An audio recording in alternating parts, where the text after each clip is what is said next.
Hi hello friends. మనమైతే ఈరోజు తిథుల పేర్లు తెలుసుకుందామా ఫ్రెండ్స్. మనకి తెలుగులో 15 తిథులు ఉంటాయి కదా, వాటి పేర్ల గురించి మనము తెలుసుకుందాం అన్నమాట. ఈరోజు మనం అందరూ కూడా నేర్చుకున్నాం చిన్నప్పుడు. అదే విధంగానే మనము ఇప్పుడు ఒకసారి మననం చేసుకుందాం మనమందరం కూడా, అవునా.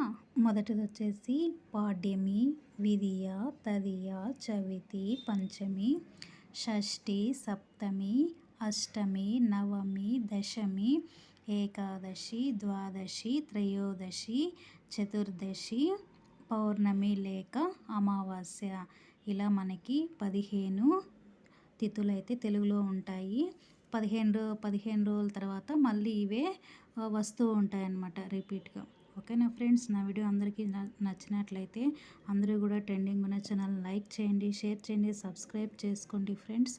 ఓకేనా. మీరందరూ ఎంతో ఓపికగా విన్నందుకు మీ అందరికీ కూడా ధన్యవాదాలు.